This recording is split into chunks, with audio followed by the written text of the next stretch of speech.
जनहित प्रेरणा चैनल में आप सभी श्रोताओं को नमस्कार। तो आइए, एक सुंदर सा वीडियो है और वो भी वीडियो है जीना किसे कहते हैं। तो जीना किसे कहते हैं, जीवन तो सबको मिला है, सब लोग जी रहे हैं अपने अपने तरीके से।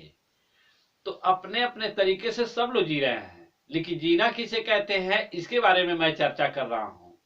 तो इस चर्चा को आप सुनिए, सहमति से पहले समझ लीजिए, जीवन अनमोल है, उसका कदर कीजिए।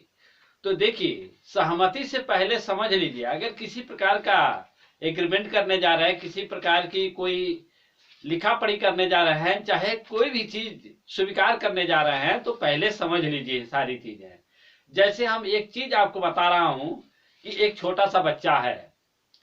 अब छोटा सा बच्चा है, उसके माँ बाप है, उसके साथ गरीब घर का है। उसको कोई कहे अगर कि ये पैसा ले लो, ये मिठाई ले लो, ये गुब्बारा ले लो, मेरे साथ जाओ, तो बच्चा नहीं जाता है। वो नहीं जाता है। क्यों? उसको अपनों से प्यार है, उसको अपनों से प्यार है, अपनों से दूर नहीं होना चाहता है। उस बच्चे से कहिए कि हम ये देंगे, वो देंगे, बहुत सारे लालच देंगे, बहुत सारी चीजें देंगे, लेकिन वो बच्चा जा नहीं सकता। वो अपने को छोड़ के वो जेबे नहीं करेगा। तो आप अपने बच्चे, उस बच्चे से सीखिए, उस बच्चे से सीखिए कि वो अपनों से दूर नहीं होना चाहता है, अपनों से दूर नहीं होना चाहता है, अपनों के ही साथ रहना चाहता है, चाहे जिस भी परिस्थिति में है। पुराना कपड़ा पहना है, पुराना स्वेटर पहना है, पुरानी चीजें पहना है, कोई चीज है उसको खाने का भी नहीं है, लेकिन रहेगा तो अपनों के साथ रहेगा। उसको लाख लालच दीजिए, लेकिन दूसरे के साथ नहीं जाएगा।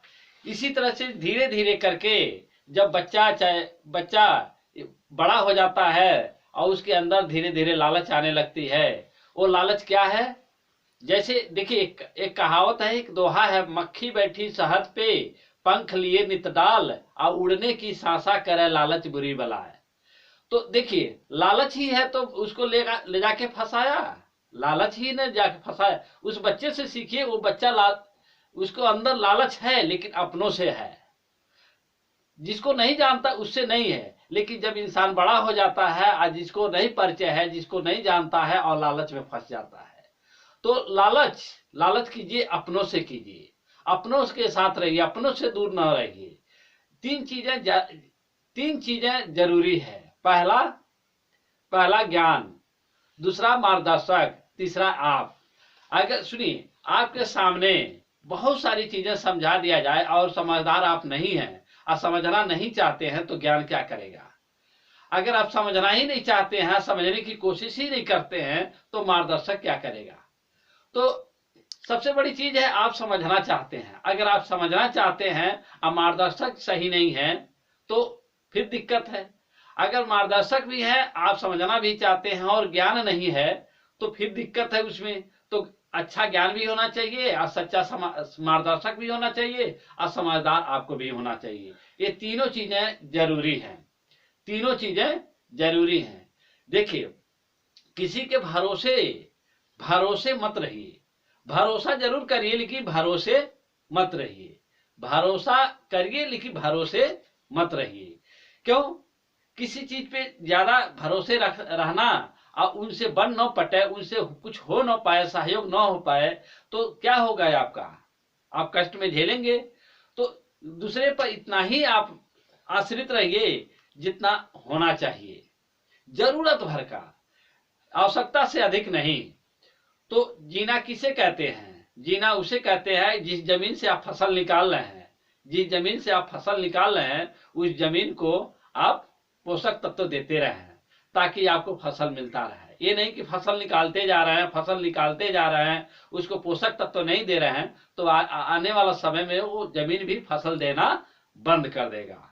जैसे आपके साथ कोई आदमी है, काम कर रहा है, तो उसे काम ले रहे हैं और उसको मजबूत नहीं बना रहे हैं, उसको स्वस्थ नहीं रख रहे हैं, तो एक दिन वो भी आदमी आपको काम देना बंद कर देगा।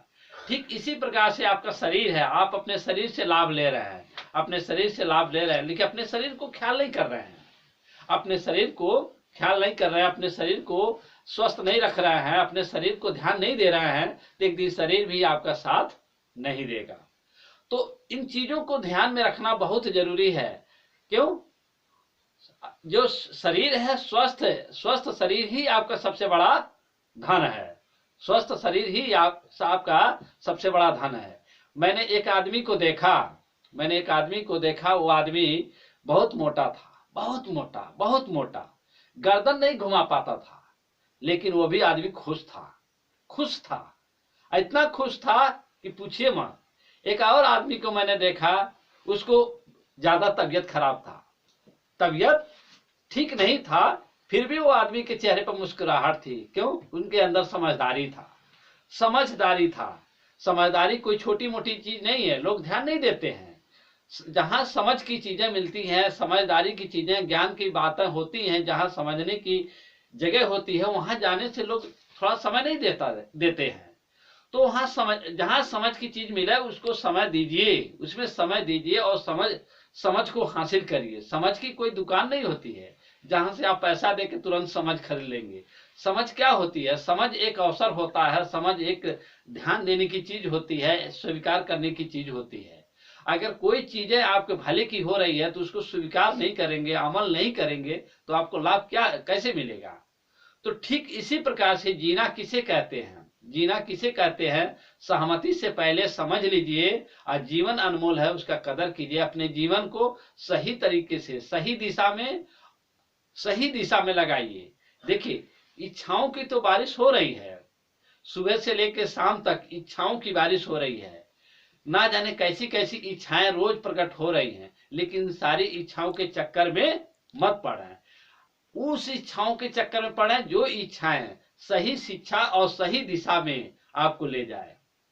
ऐसी इच्छा को अपनाइए, अमल करिए जो सही दिशा और सही शिक्षा दे और आपका भला हो और दूसरे को भी उस भला हो। देखिए, जीना किसे कहते हैं, इसका अर्थ ये भी है कि केवल अपना ही भला नहीं, आप औरों का भला देखिए। आपसे किसी को नुकसान ना हो, आपको किसी को कष्ट ना हो, आपसे किसी को परेशानी ना हो, आपसे किसी को अहित ना हो, और आप भी खुश रहे, वो भी खुश रहे। ये इसे कहते हैं जीना किसे कहते हैं। तो इस जीवन में ज्ञान जरूरी है, शिक्षा जरूरी है, इसलिए जरूरी है ताकि आप खुश रह सकें, औरों को भी खुश रहने में मदद कर सकें। अगर कुछ अच्छा नहीं करते हैं तो कुछ बुरा भी न करें, अगर अच्छा नहीं करते हैं तो कुछ बुरा भी न करें। और शिक्षा और ज्ञान का यही अर्थ है। तो अच्छा प्रेरणा लेते रहिए और अपने आप को खुशहाल रहिए और दूसरे को खुशहाल रहने में मदद करिए, और किसी भी प्रकार का अनैतिक और गैर कानूनी काम से दूर रहिए। ताकि देखिए, प्रकृति ने सब कुछ दिया है, कुदरत ने कोई चीज की कमी नहीं दिया है, कोई चीज की कमी नहीं दिया है। न पानी की कमी है, न भोजन की कमी है, न हवा, कोई चीज की कमी नहीं है। कमी कहां से आ जाती है? हम लोग की सोच है, हम लोग का सोच है। जितना जरूरत भर का हम लोग इस्तेमाल करें, और जो जरूरत भर के नहीं है, जो हमारी जरूरत नहीं है, वो दूसरे को सहयोग कर दें, उसको खराब ना करें। जैसे खाना ही है, जितना जरूरत है उतना ले, जो जरूरत नहीं है, जो बच रहा है, वो दूसरे को मदद कर दें। जैसे कपड़े हैं, आपने कपड़े को प्रयोग किया, आप जो कपड़े बच गए उस दूसरे को सहयोग कर दें। तो उसको रखने से, रिजेक्ट करने से, कूड़ा बनाने से क्या फायदा है? देखिए, कभी कभी क्या होता है, लोग दूसरे को मदद करते हैं तो बहुत आनंद आता है, दूसरे को सेवा करते हैं तो बहुत आनंद आता है। तो चीजें रहती हैं आसपास, वैसे पड़ी रहती हैं, तो मदद कर करके, सेवा कर करके आनंद लीजिए। और जो भी चीजें हैं सदुपयोग करिए, दुरुपयोग मत करिए। दुरुपयोग करने से अपने आप को भी कष्ट होता है, दूसरे को भी कष्ट होता है। और सदुपयोग करने से आपको भी अच्छा लगता है, दूसरे को भी अच्छा लगता है। तो यही सब प्रेरणा की चीज है, जीना किसे कहते हैं। इस पे मैं कुछ अपना विचार रखना चाहता था। अगर इसमें कहीं कुछ कमेंट करना चाहते हैं, कुछ अच्छा लिखना चाहते हैं तो लिखिए, ताकि हम आपसे भी कुछ सीख सकें और अच्छा वीडियो आपको दे सकें। आप सभी लोगों को मेरा नमस्कार।